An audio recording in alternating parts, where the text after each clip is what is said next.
नमस्कार फ्रेंड्स, कैसे हैं आप सब। आशा करता हूँ सब बहुत अच्छे होंगे। इंग्लिश की इस कड़ी में हमने टेंस शुरू किए थे और टेंस में आज हम डिस्कस करने वाले हैं फ्यूचर टेंस के बारे में। कौन सा टेंस है हमारे सामने? Future tense. तो फ्यूचर टेंस के सारे पार्ट्स हम डिस्कस करेंगे। इसमें हम सबसे पहले जो डिस्कस करते हैं वो future indefinite tense. Future indefinite tense, और इसको ही बोलते हैं सिंपल फ्यूचर टेंस। ठीक है, इसको ही सिंपल बोलते हैं। ठीक है, तो सबसे पहले ये जो फ्यूचर इंडेफिनिट टेंस है वो कहाँ काम आता है? अगर हमें भविष्य की कोई बात कहनी है, भविष्य में कोई होने वाली बात हमें कहनी है, ठीक है, तो उसमें हमेशा फ्यूचर इंडेफिनिट टेंस काम आएगा। ठीक है, जैसे वो स्कूल जाएगा, वो कल बॉम्बे जाएगा, वो वाली चीज।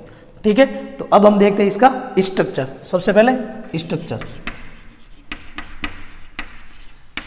स्ट्रक्चर में इसमें हमेशा सब्जेक्ट प्लस विल और सेल, हेल्पिंग वर्ब या तो विल आएगी या सेल आएगी। ठीक है, प्लस वर्ब की हमेशा फर्स्ट फॉर्म आती है। वर्ब की कौन सी फॉर्म आती?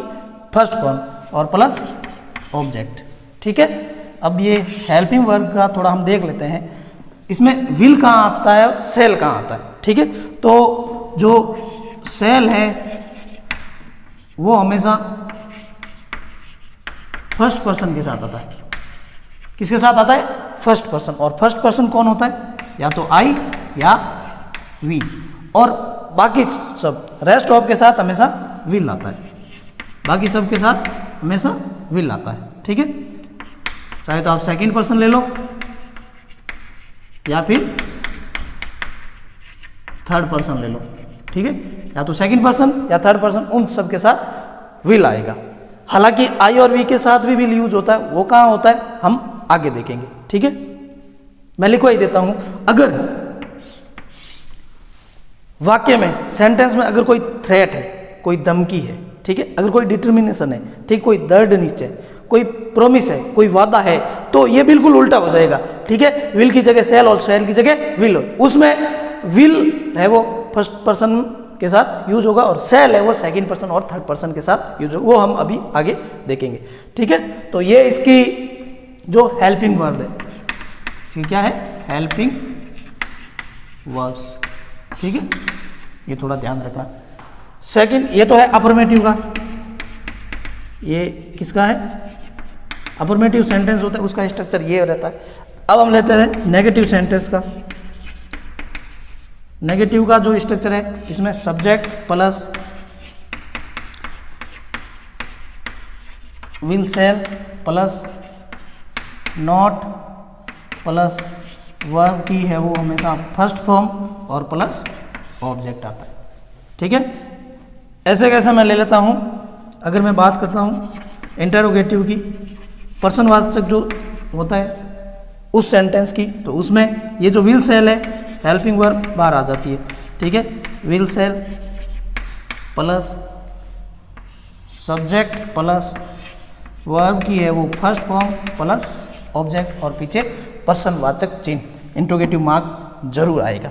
ठीक है, और उसके बाद मैं अगर बात करूं इंट्रोगेटिव नेगेटिव की, किसकी? इंट्रोगेटिव नेगेटिव की, तो हेल्पिंग वर्ब तो हमेशा बाहर आती है। Will shall plus subject plus not plus verb की फर्स्ट फॉर्म प्लस ऑब्जेक्ट और पर्सनवाचक चिन्ह। तो ये है इनके स्ट्रक्चर। ठीक है, अब हम कुछ एग्जाम्पल्स देखते हैं। ठीक है, तो एग्जाम्पल्स मैं हमेशा की तरह आज भी सब्जेक्ट राम ही लूंगा। ठीक है, तो राम थर्ड पर्सन है तो विल, राम विल, और वर्ब की हमेशा फर्स्ट फॉर्म आएगी, तो Ram will go to school. ये है अफर्मेटिव सेंटेंस। मैं ले लेता हूं नेगेटिव सेंटेंस, तो राम विल और उसके बाद नॉट गो टू स्कूल, ये हो गया नेगेटिव सेंटेंस। अब मैं ले लेता हूँ इंटरोगेटिव सेंटेंस, प्रश्नवाचक चिन्ह। तो उसमें हमेशा ये जो विल सेल जो हेल्पिंग वर्ब है वो बाहर आ जाती है। तो will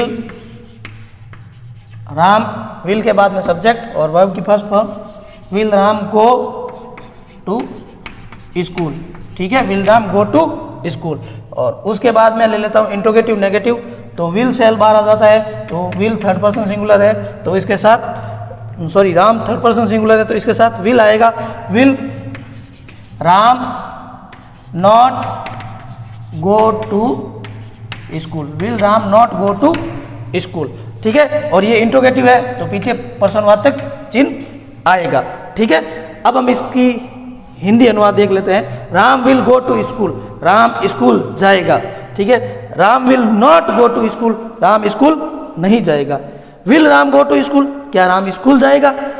will Ram not go to school, क्या राम स्कूल नहीं जाएगा, ठीक है। अब हम फ्यूचर इंडेफिनिट टेंस की कुछ आईडीज देखते हैं। अगर वो आईडी सेंटेंस में आ जाए तो हम कह सकते हैं कि वो जो सेंटेंस है कहीं ना कहीं फ्यूचर इंडेफिनिट टेंस का है। तो आईडीज हम देख लेते हैं, ठीक है। आईडीज में टुमारो,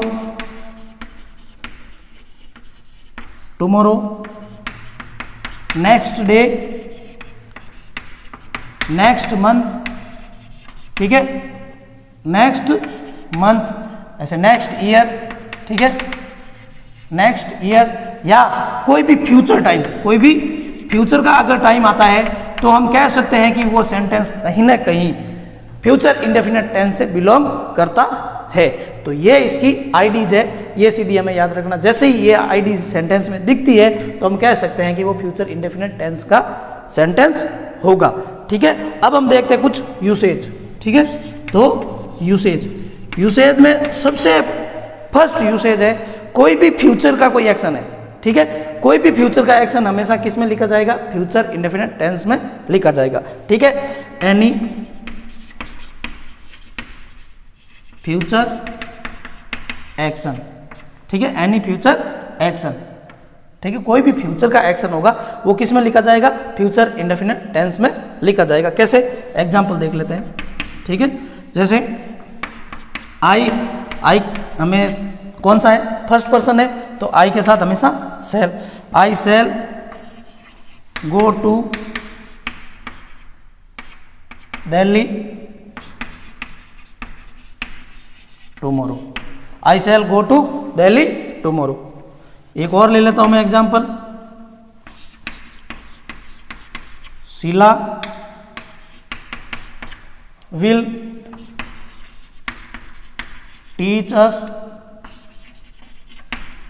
इंग्लिश नेक्स्ट ईयर, ठीक है। तो कहीं ना कहीं फ्यूचर का टाइम आ रहा, टुमारो है, नेक्स्ट ईयर है, तो Sheela will teach us, subject will, helping verb और सब्जेक्ट वर्ब की फर्स्ट फॉर्म और उसके बाद में ऐसे ऑब्जेक्ट आ जाएगा, ठीक है। एक और मैं एग्जांपल ले लेता हूं, वी सेल। अगर वी सेल को अगर ऐसे पूरा नहीं, वी सेल नहीं लिखो तो कहीं हम ऐसा भी लिख सकते हैं, वी करके ऐसे कोमा करके एल, ठीक है। इसका मतलब भी वी सेल होता है, वही सेम टू सेम होता है, ठीक है। We shall go to Mumbai, we shall go to Mumbai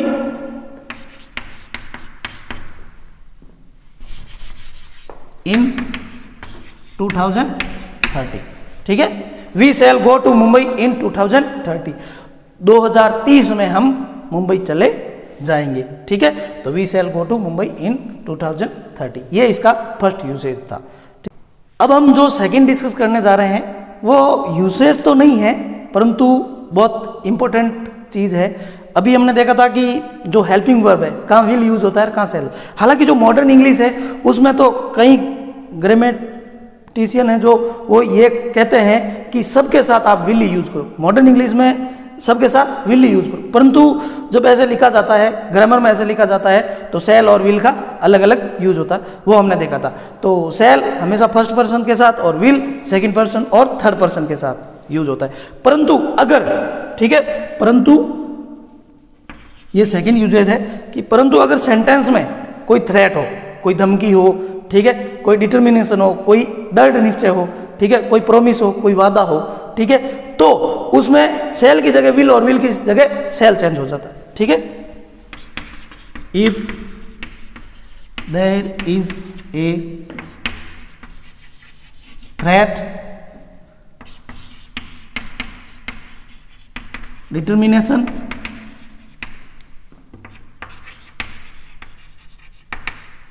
promise या कोई इंफॉर्मेशन हो, या कोई इंफॉर्मेशन हो,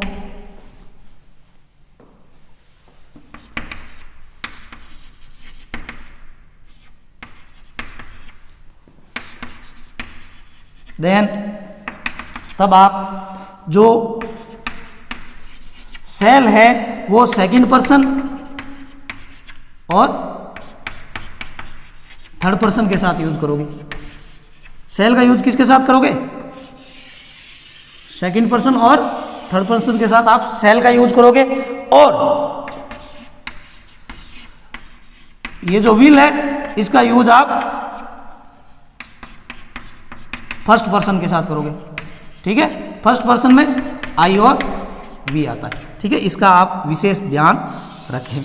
ठीक है, अगर वाक्य में कोई थ्रेट हो, कोई धमकी हो, कोई डिटर्मिनेशन हो, कोई दृढ़ निश्चय हो, कोई प्रोमिस हो, कोई वादा हो, कोई ऐसी सूचना हो, तो उसमें हमेशा सेकंड पर्सन और थर्ड पर्सन के साथ हमेशा सेल आता है और फर्स्ट पर्सन के साथ आई और वी के साथ हमेशा विल आता है। कैसे, हम देखते हैं उदाहरण, एग्जाम्पल। ठीक है, एग्जाम्पल देखते हैं। जैसे मैं पहला एग्जाम्पल देता, I will kill you tomorrow. I will kill you tomorrow, मैं कल तुम्हें मार दूंगा। ठीक है, तो ये कहीं ना कहीं एक थ्रेट है, ये कहीं ना कहीं एक थ्रेट है, एक धमकी है, तो इसमें आई के साथ विल आएगा, सेल नहीं आएगा। ठीक है, सेकंड में ले लेता हूं, जैसे ये यू है, यू सेकंड पर्सन है। ठीक है, और इसके साथ मैं एक डिटर्मिनेशन लिखता हूं तो इसके साथ सेल आएगा। ठीक है, you shall go to cinema for watching movie at any cost. ठीक है, you shall go to cinema for watching movie at any cost. ये आ रहा ना, एट एनी कॉस्ट, यानी किसी भी कीमत पर मैं मूवी देख, कोई नई मूवी लगी होगी तो बेचारा जाएगा। ठीक है, इसमें कौन सी बड़ी बात है। You shall go to cinema for watching movie at any cost, किसी भी कीमत पर वो मूवी देखने जाएगा। तो ये कहीं ना कहीं डिटर्मिनेशन शो करता है, कहीं ना कहीं दृढ़ निश्चय शो करता है, इसलिए यू के साथ क्या आएगा, सेल आएगा। ठीक है, एक और मैं ले लेता हूं, the school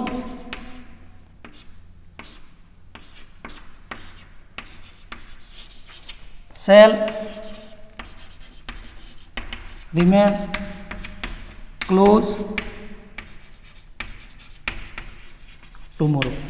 the school shall remain close tomorrow, कल स्कूल बंद रहेगी। तो ये कहीं ना कहीं सूचना है, तो यहाँ पे सेल आएगा, विल नहीं आएगा। ठीक है, तो इस प्रकार ये दो इंपॉर्टेंट इसके यूसेज थे। तो आज हमने डिस्कस किया फ्यूचर इंडेफिनिट टेंस के बारे में।